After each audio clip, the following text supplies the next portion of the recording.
This is a review of digital competence and language learning using Walker and White's hypothesis. The reason I like Walker and White's version is because they use a foundation of communicative competence, adopted in the TESOL world since Canale and Swain introduced it in 1980. So, where linguistic competence represents the basic grammar, sounds, and vocabulary of the target language, procedural competence represents the hardware. Things like knowing where to plug in wires for printers or keyboards, or more likely these days, being able to get the Bluetooth mouse to work, or connecting your printer to Wi-Fi. Also, things like knowing how to turn off geolocation or other privacy-robbing tools fit under procedural competence. The next one, sociolinguistic competence, refers to being able to choose the appropriate words and tone of voice for the situation. It also means understanding the context of the language. If someone says, "I'm cold," you need to know whether they are asking you to turn off the fan or merely making small talk.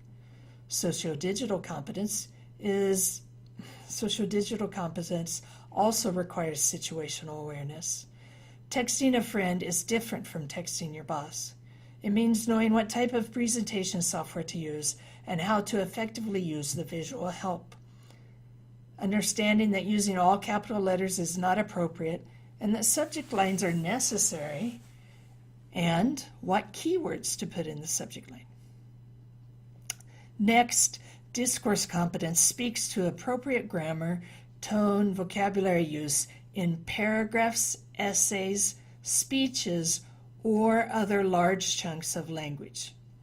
Digital discourse competence is the ability to handle large projects, such as downloading graphics from Google and putting them in PowerPoint, while also gathering facts and research for your presentation.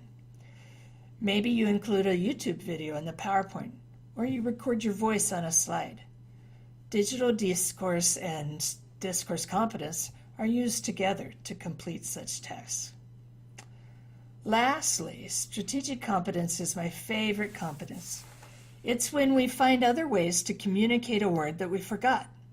Or, instead of continuing to repeat the same sentence that is being misunderstood, we substitute easier words.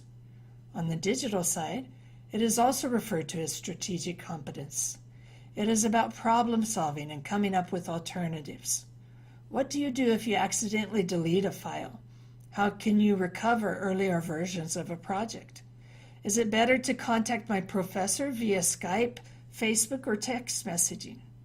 I can't get the lesson to show in Chrome, so I try Firefox or Internet Explorer.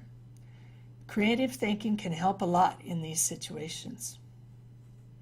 So, in review, digital competence and communicative competence are not only related, they are interconnected.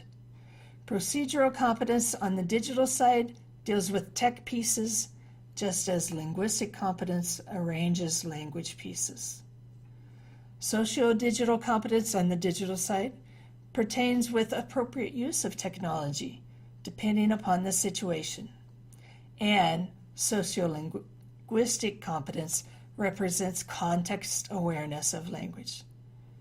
Digital discourse competence on the digital side speaks to the ability to use a wide range of media and other tech to accomplish projects, while discourse competence provides the large chunks of spoken or written language used in those projects or any task.